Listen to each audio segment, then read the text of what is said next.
आज आपली बैठक झालेली आहे, नेमका काय निर्णय झाला आहे? एकूणच बिबट्या संदर्भात कुठेतरी स्थानिक हे नाराज दिसत आहेत, अतिशय आक्रमक पद्धतीने भूमिका ते मांडताना दिसतात। बाब अशी आहे की ज्या ज्या परिसरामध्ये ऊसाचं उत्पादन वाढलं त्या परिसरात बिबट्याला शेल्टर मिळू लागला आणि ऊसतोड झाल्यानंतर बिबटे हे गावाकडे यायला लागले।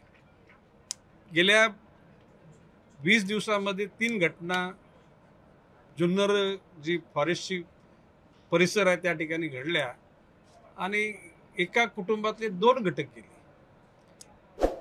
घटना अतिशय खेदजनक आहे, दुःखदायक आहे आणि म्हणून आता आज बैठकीमध्ये निर्णय घेण्यात आला की ह्याच्यातले बिबटे पकडून केंद्रीय वन खात्याच्या परवानगी निशी ते वनताऱ्यामध्ये पाठवण्याचं ठरवलेले। अन्य कुठल्या राज्यामध्ये मागणी झाली तर तिथे पण पाठवण्याचा निर्णय घेण्यात आलेला आहे। बेन नावाचे जे केंद्रीय पशु विभागाचे अधिकारी त्यांच्याशी मी आता बोललो, त्यांना सांगितलं लवकरात लवकर परवानगी पाठवा की जेणेकरून हे पकडलेले बिबटे तिकडे पाठवले जातील। आज ज्या परिसरामध्ये जी घटना घडली त्या परिसरात सकाळी 5-5:30च्या दरम्यान एक बिबट्या जेरबंद झाला आणि तोच नरभक्षक असावा अशा प्रकारची अधिकाऱ्यांची भूमिका आहे। तर त्याला लगेच इथं न ठेवता लगेच स्थलांतर करण्यात येते। आता केंद्रीय वनमंत्र्यांच्या बरोबर शक्य झालं तर माननीय मुख्यमंत्री, दोन्ही उपमुख्यमंत्री, मी आणि वन विभागाचे वरिष्ठ अधिकारी आणि तिथल्या त्या ज्या परिसरामध्ये या घटना घडतात म्हणजे प्रामुख्याने पुणे जिल्हा, नगर जिल्हा यातल्या लोकप्रतिनिधींना, आजी माजी सर्वांना घेऊन त्यांच्या सर्व भावना केंद्रीय वनमंत्री मोदयांना सांगून त्याच्यावर उपाययोजना करण्याचं निश्चित केलेलं आहे। दूरगामी म्हणजे लॉंग टर्म आणि शॉर्ट टर्म अशा 2 प्रकारच्या उपाययोजना करण्याची भूमिका घेतलेली आहे। आता ज्या जंगलाच्या बाजूला जी काही घरं आहेत त्यांची गोठी आहेत, गोठी म्हणजे जिथे बैलांना वगैरे, तर त्यांना सौर कुंपण देण्याची भूमिका घेतलेली आहे। आता एकूण आता 200 पिंजरे त्या ठिकाणी DPDCच्या फंडामधून घेण्याचं ठरलेलं आहे आणि वन विभागातून 10 कोटी रुपये देऊन 1000 पिंजरे त्या ठिकाणी मंजूर करण्यात आलेले आणि लगेच त्याची कार्यवाही सुरू होणार आहे। आता चंद्रपूर वगैरे भागामध्ये वाघांचे हल्ले व्हायचे त्याला तिथे आर्टिफिशियल इंटेलिजन्सच्या माध्यमातून सॅटेलाइट बरोबर कनेक्टिव्हिटी ठेवून अशा प्रकारची यंत्रणा उभारली की तिथे बिबट्याचा वावर झाल्यानंतर सायरन वाजतो आणि मोठ्या प्रमाणामध्ये लोकांना जागृती निर्माण करता येते। आता हे बिबट्यांचे हल्ले हे अंधारामध्ये होतात म्हणून दिवसा उजेडीस त्या परिसरातल्या लोकांना वीज पुरवठा करावा म्हणजे उसाला पाणी देण्याकरता आणि ते दिवसा वीज पुरवठा त्यांना त्या ठिकाणी सुरू झालेला आहे। म्हणजे रात्री संध्याकाळी 7 ते सकाळी 7 वाजेपर्यंत जंगलाच्या परिसरात कोणी मुवमेंट करू नये अशा प्रकारची लोकांमध्ये जागृती तयार करण्यात आलेली आहे।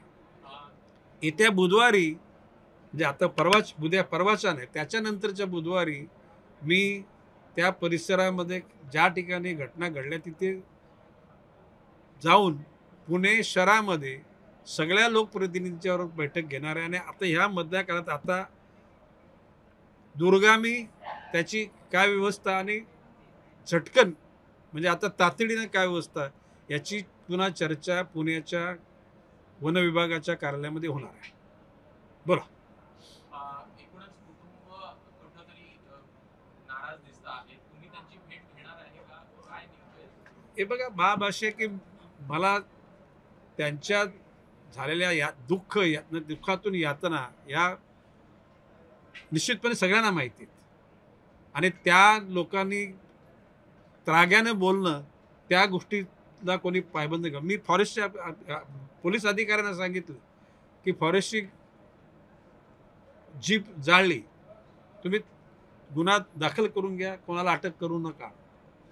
फॉरेस्टचं कार्यालय जाळलं, कोणावर कारवाई करू नका। लोकांच्या भावना तप्त आहेत, प्रक्षुब्ध आहेत आणि म्हणून अशा वेळेला कुठल्याही तरी कायद्याचा बडगा उगाराव म्हणून ते नाही उगारायचं.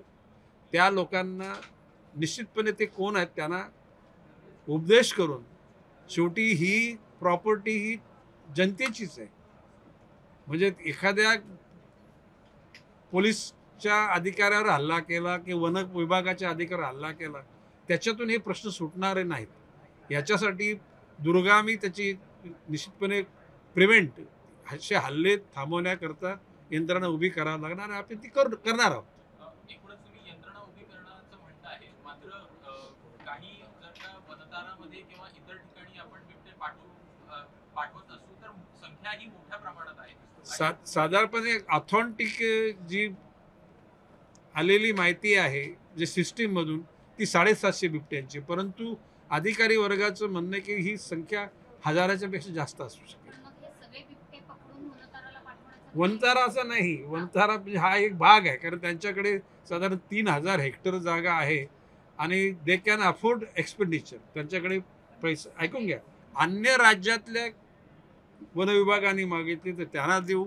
खरं म्हणजे खाजगी अशा प्रकारची जसे वनतारा जसे म्हणजे रिलायन्स आहे तशा प्रकारचे अन्य खाजगी उद्योजकांनी अशा प्रकारची